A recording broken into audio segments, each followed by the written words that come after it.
नमस्कार, मैं हूँ बीपीटी वाला। मैं आप सबका स्वागत करता हूँ अपने इस छोटे से प्लेटफॉर्म बीपीटी वाला पे। देखिए, आज हम एक ऐसा टॉपिक लेके आए हैं जिससे क्वेश्चन हर एक कॉम्पिटिटिव एग्जाम, नीट, पैरामेडिकल, कोई भी अदर कैटेगरी का एग्जाम हो, उसमें इससे क्वेश्चन हमेशा आता रहता है। इसका नाम है रिप्रोडक्टिव सिस्टम। क्या होता है रिप्रोडक्टिव सिस्टम? आज हम लोग समझेंगे जीरो से लेके हीरो तक। काफी इंटरेस्टिंग लगेगा ये चैप्टर, रिप्रोडक्टिव सिस्टम। देखिए, हम लोग हिंदी में और इंग्लिश दोनों मिला के चलेंगे, कॉम्बिनेशन कॉम्बिनेशन चलेंगे। देखिए, अगर आप बिहार बोर्ड का तैयारी कर रहे हैं तब भी आपके लिए यह वीडियो उपयोगी होने वाला है। अगर आप नीट का तैयारी कर रहे हैं तभी यह वीडियो आपके लिए उपयोगी होने वाला है। अगर आप पारा मेडिकल का तैयारी कर रहे हैं तभी भी यह वीडियो आपके लिए उपयोगी होने वाला है। अगर आप अदर कॉम्पिटेटिव एग्जाम का तैयारी कर रहे हैं तो ये भी आपके जो है उपयोगी होने वाला है। चलिए वीडियो को स्टार्ट करते हैं। देखिए, सबसे पहले हम लोग समझेंगे रिप्रोडक्टिव सिस्टम। रिप्रोडक्टिव सिस्टम जिसको हम लोग हिंदी में जनन जिसको हम लोग हिंदी में जनन तंत्र कहते हैं। इसको हम लोग हिंदी में जनन तंत्र कहते हैं। देखिए, अगर कोई भी सिस्टम आप पढ़ रहे हैं, कुछ भी आप पढ़ रहे हैं, अगर उसके लास्ट में अगर सिस्टम लगता है तो उसका सीधा सीधी मतलब है कि वो जो सिस्टम है बहुत सारे ऑर्गन से मिलकर बना होता है। मतलब जैसे डाइजेस्टिव सिस्टम हो गया तो वो बहुत सारे ऑर्गन से मिलकर बना है। ठीक है, वैसे ही यहाँ पे हो गया रिप्रोडक्टिव सिस्टम। अगर रिप्रोडक्टिव सिस्टम यहाँ पे लगा है तो समझ लीजिएगा जो रिप्रोडक्टिव सिस्टम है, जो हमारा जनन तंत्र है, वो बहुत सारे ऑर्गनों से मिलके बना है, बहुत सारे ऑर्गनों से मिलकर बना है और वो कार्य कर रहा है। इसी को हम लोग सिस्टम कहते हैं। तो रिप्रोडक्टिव सिस्टम में देखिए, जब सिस्टम में तो बहुत सारे ऑर्गन है। देखिए, टेस्टिस है, एपिडिडाइमस है, शुक्रवाहिका है, ओवरी है, फैलोपियन ट्यूब, ये सब मिल जाता है तो इसको हम लोग बोलते हैं सिस्टम। चलिए हम लोग बेसिक से स्टार्ट करते हैं। कोई भी एग्जाम में, जैसे बिहार बोर्ड का एग्जाम देने जा रहे हैं तभी भी यह वीडियो आपके लिए उपयोगी होने वाला है। बायोलॉजी सब्जेक्ट से जुड़ा हुआ कोई भी अगर आप एग्जाम का तैयारी कर रहे हैं तो अभी भी यह वीडियो आपके लिए उपयोगी होने वाला है। देखिए, हम लोग समझते हैं सबसे पहले जनन। जनन क्या होता है? जनन, रिप्रोडक्शन जिसको हम लोग बोलते हैं, जनन क्या होता है? देखिए, जनन जनन एक ऐसी प्रक्रिया है जिससे कोई भी जीव अपने जैसे संतान की उत्पत्ति करता है, चाहे अपने जैसा जीव का उत्पत्ति करता है। जैसे आप लोग गांव में देखे होंगे, गाय को देखे हैं, गाय क्या करती है? गाय जब जन्म करती है तो अपने जैसे संतान की उत्पत्ति करती है। देखिए, हम एक बात समझ लीजिए, जितने भी सजीव हैं इस दुनिया में, इस पृथ्वी में जितने भी इस सजीव हैं, वो सब क्या करते हैं? जनन करते हैं। तो देखिए, जीव का मतलब क्या होता है? जिसमें जान हो। सजीव जितने भी हैं सब जनन करते हैं। जैसे समझिए, जैसे आप लोग देखे होंगे, गाय हो गई, ये भी जनन करती है, वो भी अपनी जैसे संतान की उत्पत्ति करती है। मुर्गा हो गया, मुर्गी हो गई, ये भी जनन करके अपनी जैसे संतान की उत्पत्ति करता है। सांप हो गए, सांप देखे हैं, कोबरा, वो भी अपनी जैसे संतान की उत्पत्ति करता है। और भी ये बिल्ली हो गया, कुत्ता हो गया, भेड़ हो गया, बकरी हो गया, भैंस हो गई, हाथी हो गई, ये सब क्या करते हैं? जनन जनन करके अपने जैसे संतान की उत्पत्ति करते हैं। जितने भी सजीव है इस दुनिया में, पेड़ पौधा से लेके जो भी है, जानवर हो, हम लोग हैं, सब जनन करते हैं। हाँ, जैसे आप लोग गिनवा भी दिए, सुअर, कुत्ता, बिलार, गाय, भैंस, हाथी, बंदर, जिराफ, सांप, सब क्या करते हैं? जनन करते हैं। अब देखिए, जनन एक ऐसी प्रक्रिया है जिससे कोई भी जीव अपने जैसे संतान की उत्पत्ति करता है, उसी को हम लोग जनन कहते हैं। अगर बिहार बोर्ड में अगर है, अगर ये क्वेश्चन आए तो लिख दीजिएगा, जनन वह प्रक्रिया है जिसके द्वारा कोई भी जीव अपने जैसे संतान की उत्पत्ति करता है। अब देखिए, भाई जनन की आवश्यकता क्यों है? तो भाई जनन की आवश्यकता इसलिए है क्योंकि हम लोग का नेचर ही दिया है। क्योंकि जनन एक हम ही नहीं करते, सारे जानवर करते हैं, जैसा कुत्ता, बिलार, भेड़, बकरी, सियार, जितना है सब, भेड़िया, हाथी, घोड़ा, घोड़ी, जितना सब है सब जनन करता है ऑलमोस्ट। नेचर का दिया हुआ है। अगर जनन नहीं करिएगा तो आपका जो वंशज है वो आगे नहीं बढ़ेगा। आपका वंश जो है, वंशज, पीढ़ी आपका आगे नहीं बढ़ेगा। आप लोग गांव में देखे होंगे, शादी ब्याह में जब किसी का शादी ब्याह चाहे दिन उन रोपाता है तो एक गोत्र पूछा जाता है कि आप कौन सा गोत्र है। तो गोत्र पूछा जाता है, गोत्र से हम लोग यह पकड़ते हैं। अब गोत्र हम लोग क्यों पूछते हैं, तो क्योंकि गोत्र जो होता है उससे हमारा पीढ़ी का पता चलता है कि हम, हमारा जो पीढ़ी है, किस पीढ़ी से हम यहाँ पे आए, हमारा जो सबसे पहला पीढ़ी है उस पीढ़ी का क्या नाम है, किस वंशज से हम बिलोंग करते हैं। तो गोत्र हमको यह बताता है कि हम किस वंशज से बिलोंग करते हैं। जैसे गोत्र हमको यह बताता है कि हम लोग किस पीढ़ी, किस वंशज से हम लोग बिलोंग करते हैं। तो ठीक है, समझ में आ गया। अब देखिए, जनन, जनन जो होता है दो प्रकार का होता है। जनन कितने प्रकार का होता है, दो प्रकार का। जनन की आवश्यकता क्यों है, क्योंकि जनन नहीं करेंगे तो हमारा वंशज आगे नहीं बढ़ेगा। देखिए हम मतलब गांव में ऐसा मतलब मानसिकता है ना कि अगर किसी को बेटी हो गई दो गो तो तब तक नहीं रुकेगा जब तक उसको बेटा ना हो जाए। तो ऐसा करते करते कभी पांच गो बेटी हो जाती है, पांचवा बेटी के बाद कभी कभी क्या होता है, छह गो बेटा होता है। अब सोचिए एगो बेटा के चक्कर में कितना खर्चा लगेगा, पढ़ाई लिखाई। हाँ, ये सब मानसिकता को ठीक करना पड़ेगा। अब देखिए, जनन जो होता है दो प्रकार का होता है, लैंगिक जनन, अलैंगिक जनन। जनन जो होता है कितने प्रकार का होता है, दो प्रकार का होता है। कौन कौन सा भाई, तो जनन जो होता है दो प्रकार का होता है, लैंगिक जनन जिसे हम लोग इंग्लिश में सेक्सुअल रिप्रोडक्शन कहते हैं, और अलैंगिक जनन जिसे हम लोग सेक्सुअल रिप्रोडक्शन कहते हैं। देखिए एग्जाम में हमेशा पूछता है जनन कितने प्रकार का होता है। जनन जो होता है दो प्रकार का होता है। कौन कौन सा, तो लैंगिक जनन और अलैंगिक जनन। देखिए लैंगिक, लय से मैंने याद रखिएगा लैंगिक। देखिए जिसमें दो भिन्न लिंग अर्थात नर और मादा भाग लेते हैं, जिसमें दो भिन्न, जिसमें नर और मादा भाग लेते हैं, अर्थात नर और मादा भाग लेते हैं, जिस जनन को करने के लिए नर और नारी, या आम भाषा में कहिए तो मर्द और मेहरारू भाग लेते हैं, उसी को हम लोग लैंगिक जनन कहते हैं। इस जनन में हम लोग को नर का भी जरूरत पड़ता है और मादा का भी जरूरत पड़ता है। इसी को हम लोग क्या कहते हैं, लैंगिक जनन। अब आगे समझिए, हम लोग जैसे वुमेन हो गए, हम लोग क्या करते हैं, लैंगिक जनन करते हैं। हम लोग का जो जनन होता है उसमें नर का भी जरूरत पड़ता है और नारी का भी जरूरत पड़ता है, माने मेल का भी जरूरत पड़ता है और फीमेल का भी जरूरत पड़ता है। तो हम लोग कौन सा जनन हो गए, हम लोग आ गए लैंगिक जनन में। तो हमेशा क्वेश्चन आएगा इस पॉइंट ऑफ व्यू से कि हम जो मानव होता है इस जन्म के इस जनन में आता है। तो हमेशा आप लोग ध्यान रखिएगा लैंगिक जनन। अब देखिए, मानव हो गए, कुत्ता, बंदर, इस सब में क्या है, बहुत सारे और भी जानवर है, बहुत सारे। इस सब में जो है लैंगिक जनन होता है, माने सेक्सुअल रिप्रोडक्शन। देखिए अलैंगिक जनन, ये सेक्सुअल रिप्रोडक्शन, ये माने क्या होता है, एक, ये माने क्या होता है, एक, माने ये सेक्सुअल रिप्रोडक्शन माने एक ही, उसमें ना नर की जरूरत पड़ता है ना मादा की जरूरत पड़ता है। उसमें जो होता है जिसमें एक ही जीव की आवश्यकता होती है, इसमें जो होता है एक ही जीव भाग लेता है। इसमें न तो माता भाग लेता है ना तो पिता भाग लेता है, इसमें एक ही जीव भाग लेता है। वो जीव जो क्या करता है, अलैंगिक जनन के द्वारा अपने जैसे संतानों की उत्पत्ति करता है। इसमें नर मादा की कोई जरूरत नहीं पड़ता है।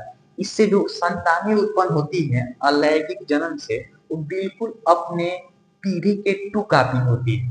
मतलब अब उसका जो पीढ़ी है उसके एकदम टू कॉपी होती है, मतलब एकदम उसके आकार में भी सेम होती हैं, उसके चेहरे में भी सेम होती हैं, उसके गुण जो होता है गुण उसमें भी सेम होता है। क्योंकि इसमें एक ही जो होता है जीव के जीव की आवश्यकता पड़ती है। लेकिन इसमें जो होता है लैंगिक जनन में, इसमें जो जिसे जो वंश उत्पन्न होगा, जो लड़का उत्पन्न होगा या लड़की हो या लड़का कोई भी जीव उत्पन्न होगा, तो सोचिए इसमें किसकी आवश्यकता है, किसकी आवश्यकता पड़ रहा है, नर का भी आवश्यकता पड़ रहा है और मादा का भी आवश्यकता पड़ रहा है। तो नर नर का 50% गुण आएगा उसमें और मादा का ही 50% गुण आएगा, तो वो अलग अलग हो जाएगा उसका मानसिकता ना। लेकिन इसमें ऐसा कुछ नहीं है। इसका जो जो जो पहले वाला एक ही जीव है उसी का 100% गुण इसमें आ जाता है। इसलिए हम लोग कहते हैं इसमें जो होता है अनुवांशिक गुणों में जो जीव उत्पन्न होता है उसका समान होता है। जैसे अमीबा हो गया, अमीबा, इस सब में क्या होता है, इस सब में ये लैंगिक जनन के द्वारा अपने संतान की उत्पत्ति करता है। जैसे आप लोग प्लांट्स में देखेंगे, ये वो आलू का आलू देखे होंगे, पुराना आलू, उसमें क्या होता है, एक आलू होता है लेकिन उसमें कई सारे कंद माने कई सारे फूल निकले होते हैं। क्या बोलते हैं उसको, कली। बहुत सारे एक आलू में कितने सारे आंख निकले होते हैं। आंख माने जब हम लोग कभी आलू रोपने जाते हैं तो हमारे घर के लोग बोलते हैं कि आंख को बढ़िया से काट के काटना है। काट के हम लोग क्या करते हैं, आंख को ऊपर करके उसको माटी में हिला देते हैं, तो आंख से ही जमता है। तो सोचिए एक आलू है कितना, उस 4-5 को आंख निकलता है। तो क्या है उसमें जो होता है अलैंगिक जन्म होता है। ठीक है, अब देखिए जो अलैंगिक जन्म होता है इसमें जो होता है ज्यादा संख्या में संतान की उत्पत्ति होती है, ज्यादा से ज्यादा संख्या में और जल्दी जल्दी। लेकिन इसमें कुछ ऐसा नहीं होता है, इसमें ज्यादा संख्या नहीं, मतलब एक बार में अगर ज्यादा हो गया तो दो, एक बार में दो। कब कब होगा, 9 महीने के बाद। 9 महीना लगेगा टाइम, इसमें लगेगा 9 से 10 महीने टाइम, और उसके बाद से अगर ज्यादा से ज्यादा हो गया तो दो, मिनिमम दो लैंगिक जनन में। लेकिन इसमें क्या है, हजारों संख्या में, सौ संख्या में जल्दी जल्दी कम होता है, लेकिन इसमें इसमें ऐसा कुछ नहीं है। अब देखिए, अब हम लोग आगे समझते हैं, इतना क्लियर हो गया। अब देखिए जो मानव होता है ह्यूमन, इसमें जो होता है क्या होता है, इसमें जो होता है एक नर युग्मक जिसको हम लोग मेल गैमेट के नाम से जानते हैं। नर युग्मक मतलब मेल गैमेट, और मादा युग्मक जिसे हम लोग फीमेल गैमेट बोलते हैं। हिंदी में कहे तो नर युग्मक और फीमेल फीमेल गैमेट को मादा युग्मक। देखिए नर युग्मक और मादा युग्मक, नर युग्मक जो होता है उसको हम लोग बोलचाल के भाषा में स्पर्म भी कहते हैं, और हिंदी में उसको शुक्राणु कहते हैं। और जो मादा युग्मक है उसको हम लोग हिंदी में, इंग्लिश में ओवम कहते हैं, और हिंदी में अंडाणु कहते हैं। देखिए जब नर और मादा में संबंध बनता है तो क्या होता है कि जो नर युग्मक का स्पर्म है, स्पर्म स्पर्म करने का मतलब शुक्राणु, और अंडाणु, ये जब दोनों मिलता है तो इस प्रक्रिया को हम लोग क्या बोलते हैं, निषेचन। जब शुक्राणु और अंडाणु मिलेगा उसको हम लोग क्या बोलेंगे, निषेचन, जिसको हम लोग इंग्लिश में फर्टिलाइजेशन बोलते हैं। फर्टिलाइजेशन, जब स्पर्म और ओवम मिलेंगे तो उसको हम लोग क्या बोलते हैं, फर्टिलाइजेशन। तो इस प्रक्रिया को हम लोग बोलेंगे निषेचन। और जब स्पर्म और ओवम मिलेंगे तो मिलने के प्रक्रिया को निषेचन। अब मिल के क्या बनेगा, तो मिल के बनेगा जाइगोट, जाइगोट कहते हैं, जाइगोट बनेगा। स्पर्म ओवम मिलेगा तो जाइगोट बनेगा, स्पर्म ओवम मिलेगा तो इस प्रक्रिया को क्या बोलते हैं, फर्टिलाइजेशन। हमेशा एग्जाम में क्वेश्चन आता है निषेचन क्या होता है। जब स्पर्म और अंडाणु मिलते हैं तो उन दोनों के फ्यूजन से जो जाइगोट बनता है, इसी प्रक्रिया को हम लोग निषेचन कहते हैं। देखिए और जाइगोट के बाद से क्या होता है, कुछ दिन परिपक्व होने के बाद से उस जाइगोट जो होता है ना बहुत कमजोर होता है, मतलब उतना मेच्योर नहीं होता है, हाल ही का बना होता है। तो आप लोग देखे होंगे जब किसी के घर में कोई भी औरत जब फर्स्ट फेज में होती है, जब फर्स्ट फेज में होती है तो उसको डॉक्टर लोग मना कराते हैं, सीढ़ी नहीं चढ़ना है। अगर सीढ़ी नहीं चढ़ना है, दौड़ना नहीं है, आराम आराम से चलना है। उसके बाद से कहीं ऊंचे गाड़ी उड़ी पे, मोटरसाइकिल पे नहीं बैठना है। अब वैसे क्या होगा, अगर कहीं सीढ़ी चढ़ेगी तो क्या होगा कि जो होता है उतना मैच्योर नहीं होता है जाइगोट, ये क्या होता है, डिस्ट्रॉय भी हो सकता है। इसी डॉक्टर बताता है कि सीढ़ी नहीं चढ़ना है, मोटरसाइकिल पे नहीं बैठना है, आराम आराम से चलना है। ठीक है, सेल बनता है, सेल बनने के बाद, जाइगोट बनने के बाद कुछ दिन के बाद जो है इम्ब्रियो में कन्वर्ट हो जाता है, जिसको हम लोग हिंदी में भ्रूण कहते हैं। अब भ्रूण कर कन्वर्ट होने के बाद उसके बाद क्या होता है, फीटस। अब फीटस के द्वारा, फीटस जब होता है उसके बाद 9 महीने के बाद बच्चा जो है स्पर्म ओवम मिलेगा, उसको निषेचन बोलेंगे। स्पर्म और ओवम दोनों जब मिलेंगे उस प्रक्रिया को निषेचन बोलेंगे। और स्पर्म ओवम मिलेगा तो जाइगोट बनेगा, जाइगोट से वो क्या होगा, एम्ब्रियो में परिवर्तित होगा। एम्ब्रियो में जो होता है अंग बनता है, अंग अंग बनता है। इसमें जो होता है सेल, सेल लेवल पे काम होता है। इसमें जो होता है सेल लेवल पे काम होता है जाइगोट में। जाइगोट के कुछ कुछ महीनों के बाद क्या होता है कि वो जो है इम्ब्रियो में कन्वर्ट होता है। कन्वर्ट होने के बाद इसमें अंग बनता है। सबसे पहले क्या बनता है, हार्ट बनता है। सबसे पहले हार्ट बनता है, उसके बाद सारा अंग बनने लगता है। उसके बाद जो एम्ब्रियो है वो क्या करता है, कुछ दिन के बाद फीटस में कन्वर्ट होता है। फीटस में कन्वर्ट होने के बाद जैसे ही 9 महीना पूछता है उसके बाद से डिलीवरी हो जाता है। डिलीवरी के समय क्या होता है, जो बच्चा होता है वो माँ के गर्भ से बाहर निकल जाता है। इसको नोट से देने की जरूरत नहीं है, क्योंकि जो नोट्स है ये बोर्डे पे है। अगर आप लोग चाहे चाहे तो आप लोग इसको भी बढ़िया से लिख सकते हैं। देखिए कितना सजा के लिखे हैं आप लोग के लिए। तो इसको आप लोग लिख सकते हैं, आप लोग स्क्रीनशॉट भी लिख सकते हैं। अब आगे समझिए,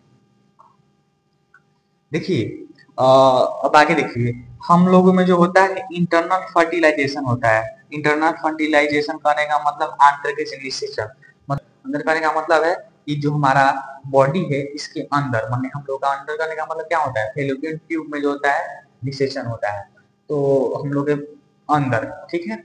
तो इसी को हम लोग बोलते हैं इंटरनल फर्टिलाइजेशन। देखिए हम लोग में आंतरिक निषेचन होता है, ये आप लोग जानते हैं कि हम लोग का जो निषेचन होता है वो माता के पेट में होता है। बंदर में भी वैसे ही होता है, कुत्ता में भी वैसे ही होता है, गाय में भी वैसे ही होता है, उन सब में भी इंटरनल फर्टिलाइजेशन होता है। लेकिन बहुत सारे ऐसे जीव है जिनमें क्या होता है, एक्सटर्नल फर्टिलाइजेशन होता है। एक्सटर्नल फर्टिलाइजेशन कहने का मतलब है बाह्य निषेचन। जैसे शुतुरमुर्ग का अंडा है, तो कितना जानवर जो अंडा देता है, अंडा में से बच्चा, सांप हो गया, सांप में भी वही होता है, बाह्य निषेचन होता है। वो भी क्या करता है, अंडा देता है, अंडा देने के बाद बच्चा जो उत्पन्न होता है। लेकिन इसमें ऐसा कुछ नहीं है, इसमें जाइगोट बनेगा, और जाइगोट बनने के बाद वो अंदर अंदर बच्चा होगा, उसके बाद फिर जब समय पूजेगा तो डिलीवरी हो जाएगा। तो उसके बाद से हम लोग यूनिसेक्सुअल ऑर्गेनिज्म है।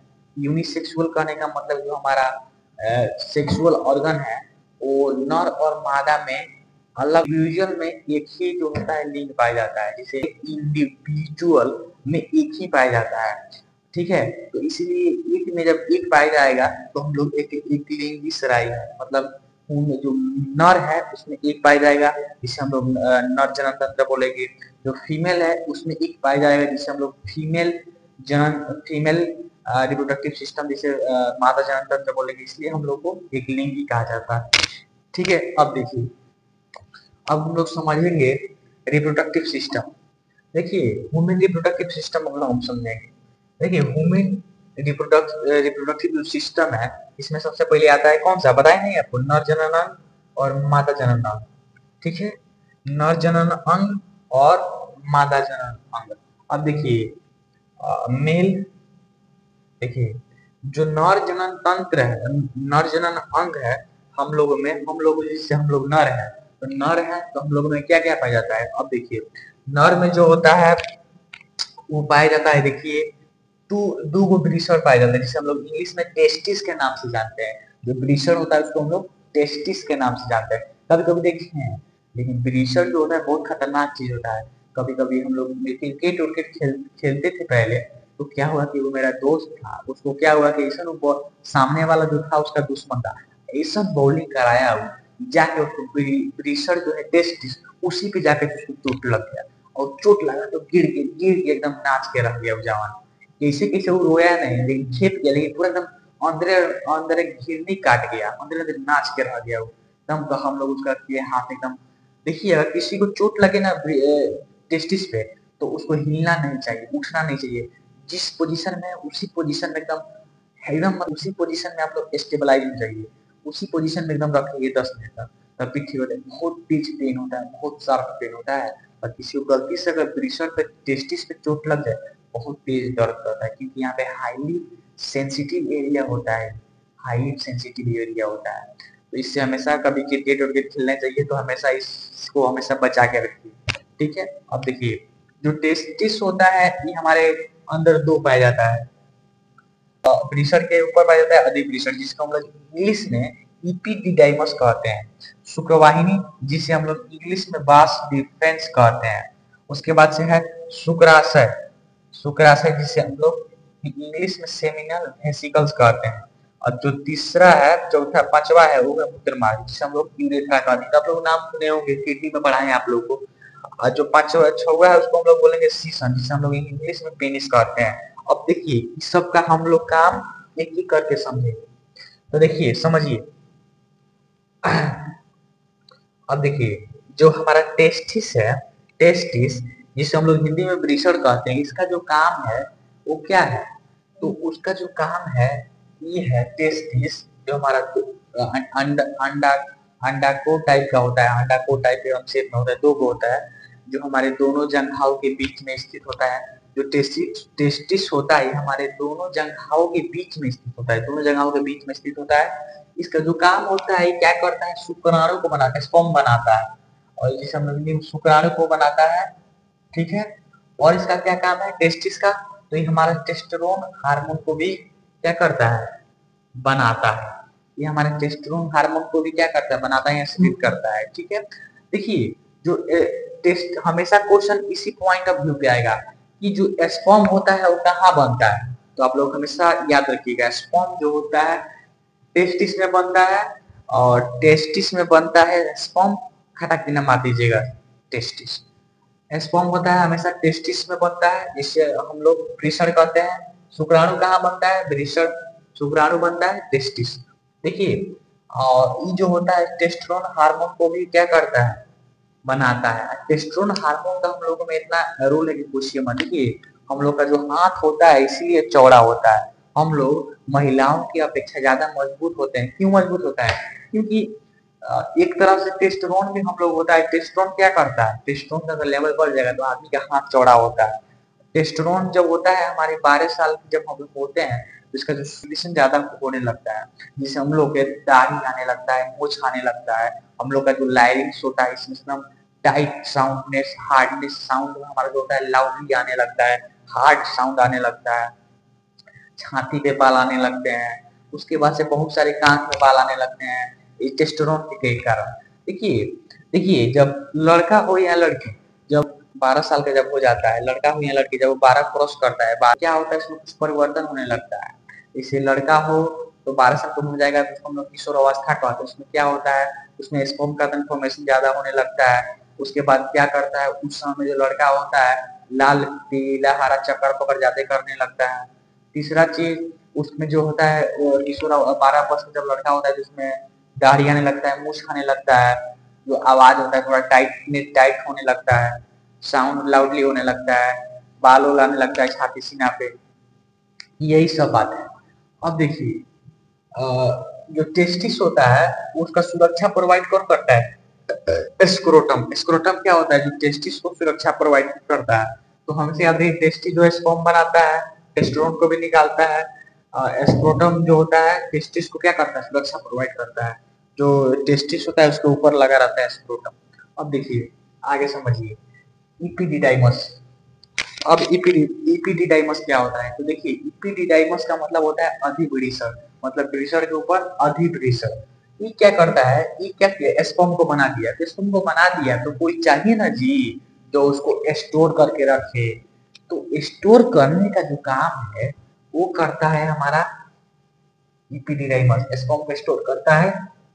और स्टोर के साथ साथ उसको मेच्योरेशन में उसका हेल्प करता है, उसको परिपक्व करने में, उसको मेच्योर करने में। मेच्योर करने का मतलब उसको तब तक उसको खिलाता पिलाता रहता है जब तक कि वो फर्टिलाइजेशन के काबिल ना हो जाए, फर्टिलाइजेशन के लायक ना हो जाए। तो उसको इपिडिडाइमस होता है स्पर्म स्टोर भी करता है और स्पर्म को मैच्योर भी कराता है। अब देखिए आगे समझते हैं, सेमिनल वेसिकल। अब बताइए, कोई भी चीज जब काम करता है उसको एनर्जी चाहिए, जैसे हम लोग को भी एनर्जी चाहिए। हम लोग को एनर्जी कहाँ से आता है, एटीपी के द्वारा। ठीक है, वैसे ही स्पर्म जब फर्टिलाइजेशन करने के लिए जाएगा, फर्टिलाइजेशन करने के लिए जाएगा तो उसको भी एनर्जी चाहिए, चाहिए ना, बिल्कुल चाहिए। तो वो जो एनर्जी है वो कहाँ से आएगा, वो एनर्जी देता है हमारा seminal vesicle, energy rich fluid है जो एनर्जी देता है।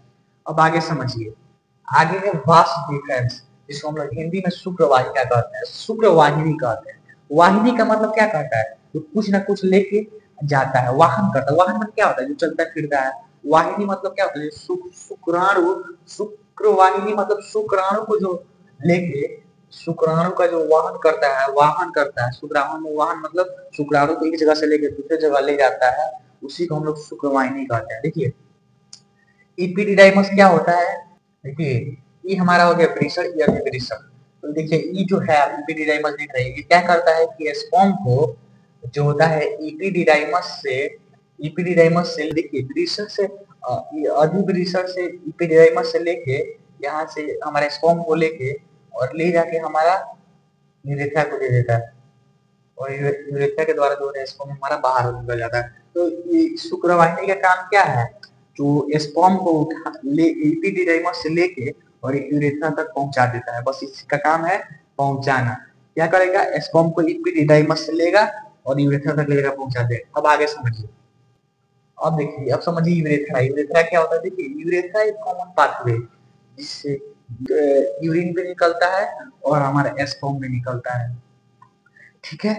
अब देखिए किशोर अवस्था में क्या होता है, जब कोई भी जो होता है लड़का, जब 12 क्रॉस करता है तो क्या होता है, कुछ उसमें चेंजिंग हार्मोनल चेंजेज आने लगते हैं। जैसे टेस्टोस्टेरोन का स्राव बढ़ जाता है, उसका एस्पर्म का जो फॉर्मेशन होता है वो भी बढ़ जाता है।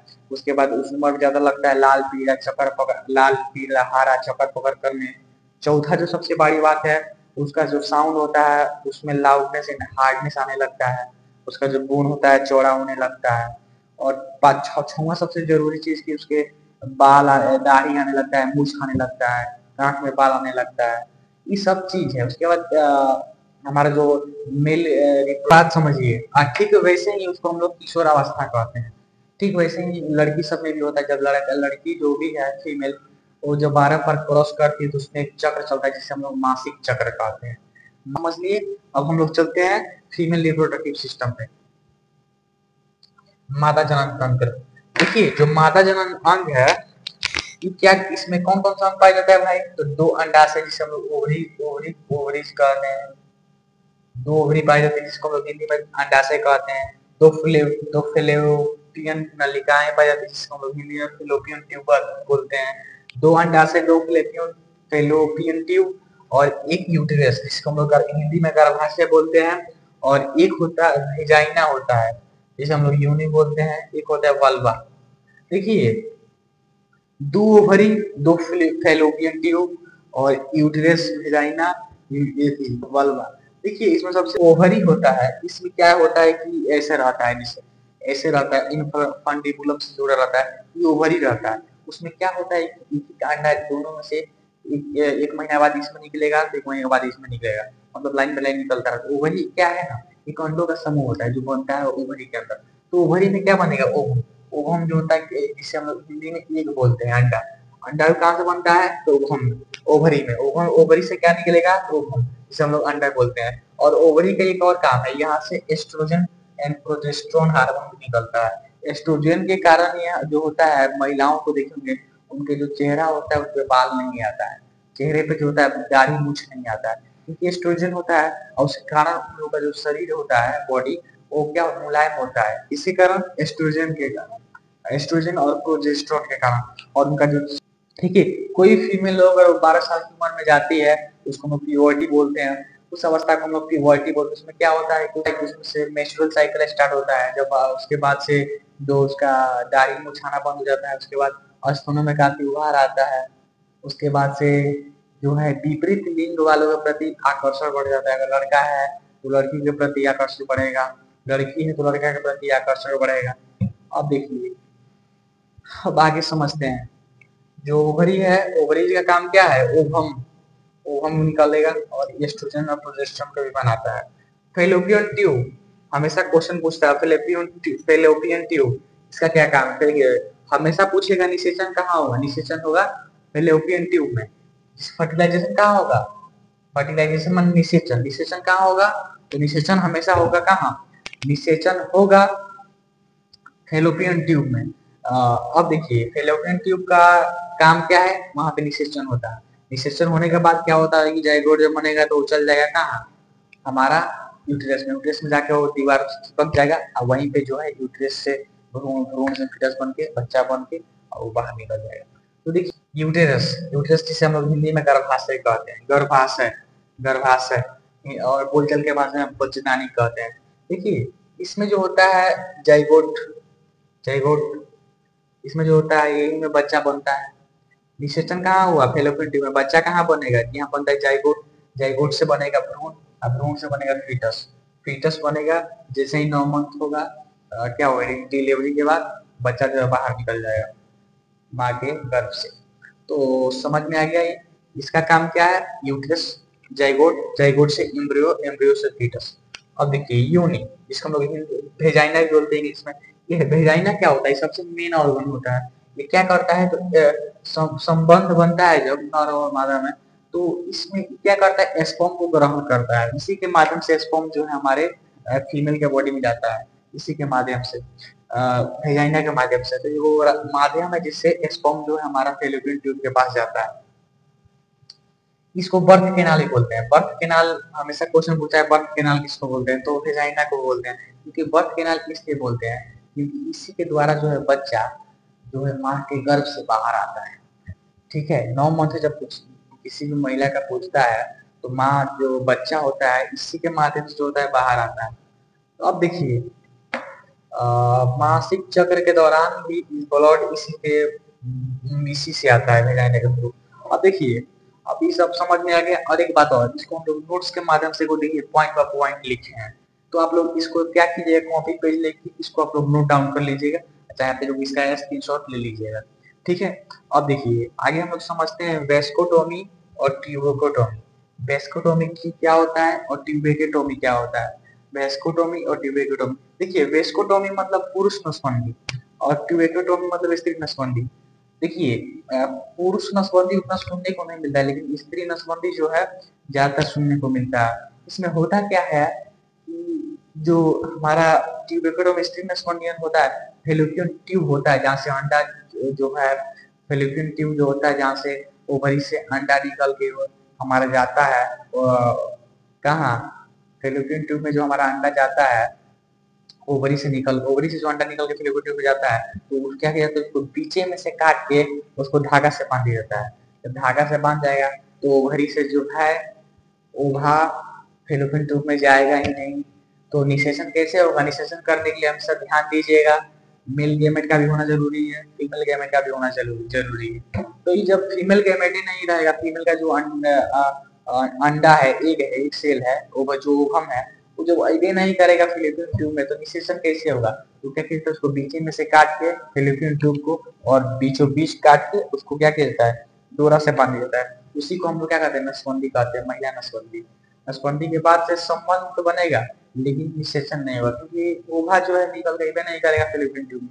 अब देखिए वेस्कोटोमी पुरुष नसबंदी में ऐसा ही होता है। वेस्कोटोमी मतलब क्या होता है, देखिए वेस्कोटोमी है यहाँ पे देखिए शुक्रवाहिनी, शुक्रवाहिनी को क्या करेंगे, शुक्रवाहिनी को क्या कहता है काट देता है, और शुक्रवाहिनी कट जाएगा तो ये हमारा इपिडिडाइमस से जो शुक्राणु है उसको कौन लाएगा हमारे यूरेथ्रा तक, नहीं आएगा बीच, क्योंकि यही क्या किया जाता है ना, जो हमारा शुक्रवाहिनी है जो हमारा पहुंच जाता है अधिवृषण इपिडिडाइमस से शुक्राशय को यूरेथ्रा तक, बीचों बीचे जब उसको काट दिया जाएगा तो वो आएगा नहीं, आएगा इधर ही रुक जाएगा, निषेचन नहीं होगा। तो ज्यादातर महिला का में सुनते हैं हम लोग स्त्री नसबंदी, तो यही है। इसे समझिए, ये हमारा मान जी क्या है, ये मान जी हमारा टेस्टिस है, और ये हमारा शुक्रवाहिनी है, नहीं ये हमारा ओवरी है, और ये हमारा फेलोपियन ट्यूब है, और ये फेलोपियन ट्यूब हमारा हमारा वृषण है, टेस्टिस है, टेस्टिस के ऊपर इपिडिडाइमस, तो ये है इपिडिडाइमस, शुक्रवाहिनी यूरेथ्रा है। अब देखिए जब इसको हम लोग बीचे में से काट देंगे तो ये जो शुक्रवाहिनी है, वृषण में से निकलेगा क्या, शुक्राणु, शुक्राणु जो है निकल के यहाँ तक जाएगा, बीच में यहाँ पे काट के हम लोग इसको डोरा से बांध देंगे, तो इस पर जाएगा नहीं जाएगा, नहीं जाएगा तो फिर कैसे होगा, फर्टिलाइजेशन होगा नहीं होगा। तो वीडियो अच्छी लगी तो लाइक कीजिए, चैनल को सब्सक्राइब कीजिए। जय हिंद जय भारत। और इसका एक स्क्रीनशॉट ले लीजिएगा। धन्यवाद।